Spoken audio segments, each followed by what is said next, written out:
Hey guys, welcome to 15ই March. What a match ভাই! বাংলাদেশ কি করলো, 11 রানে জিতলো ভাই।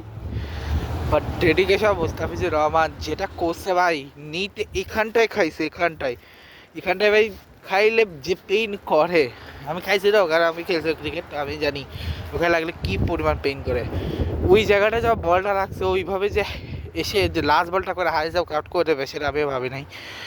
আর তাস্কির আহমেদ ব্রিলিয়ান্ট বোলিং, তানজিদ তামিমের প্রথম সেঞ্চুরি, এবং লাস্টে রিশাদ হোসেনের বুদ্ধিমত্তা পরিচয় দিয়ে ওই রিভিউটা নেওয়া লিটন দাসে, সরি রিশাদ ড্রপ করলো, লিটন দাস দুর্দান্ত একটা ইয়ে করছে। আবার লাস্ট বলে সোজা ক্লিন বোল্ড করে লাস্ট বলে স্টাম্পিং আউট হয়ে গেছে। ঠিক আছে, বাংলাদেশ দারুণ খেলেছে, র্যাঙ্কিংও সুযোগ সুবিধা পেয়েছে, যাকগে সেটা পরের বিষয়। আর আরেকটা কথা হচ্ছে যে তোমাদের জন্য আরেকটি হচ্ছে যে শুধু বাংলাদেশ ম্যাচে সেটা না, আরও বড় কথা হচ্ছে আচ্ছা বাংলাদেশের ম্যাচটা তো গেল, ম্যাচ আছে ওগুলো আমি দেখাবো তোমাদের। এটার পাশাপাশি আরও কিছু তোমাদের কথা বলা উচিত, যেমন হচ্ছে আমার কিন্তু সবগুলো ব্লগ তোমরা দেখেই নিয়েছো।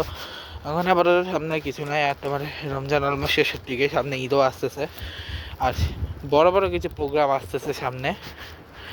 25শে মার্চ, 26শে মার্চ, এরপরে 17ই মার্চ, তারপরে 7ই মার্চ তো গেল, ঠিক আছে।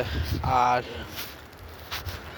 মাঝে হচ্ছে 17ই মার্চ, 17ই মার্চ আসবে, তারপরে 25 মার্চ, 26 মার্চ। আর হ্যাঁ, এই 15ই মার্চে একটা কাহিনী আছে। 2019 সালের এই দিনটাতে ক্রাইস্ট চার্চে সে অ্যাটাকটা হয়েছিল, যারা মনে আছে কিনা, ওই তামিম ইকবালরা যখন ওই সময় তৃতীয় টেস্টের সময় তার শুক্রবার ছিল, তো ওরা জুমার নামাজ পড়তে গেছিলো, এবং ওই সময় ওই মসজিদে হামলা হয়, এবং ওই মসজিদে হামলা হওয়ার কারণে তারা ওই টেস্টটা না খেলে দেশে ফিরে আসে।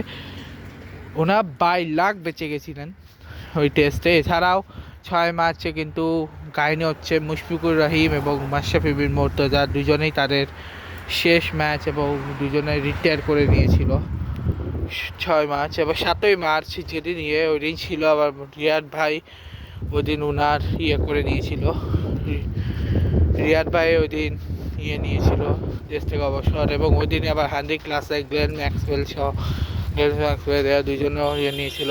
এবারে অ্যান্ড্রে রাসেল আন্তর্জাতিক থেকে নিয়েছিল কিছুদিন পরেই গত বছরে।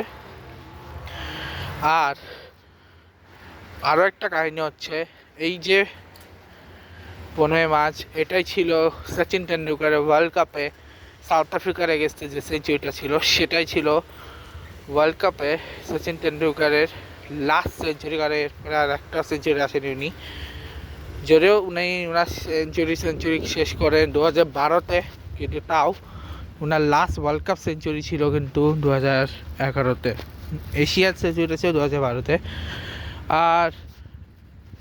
আর কিছু কাহিনী হচ্ছে, আজকে আমি বেশি কিছু করি না, জিমে এসে একটা জার্মানাইজে গেছিলাম কথা বলতে, তো এই ছিল আর কি, আর তেমন কিছু না। আজকে টাফ দেখা পেয়েছে, বাট আজকে অনেক দেরি হয়ে গেছে, এই কারণে টাফটা দেখাইনি, বাট কালকে আমি অবশ্যই দেখাবো।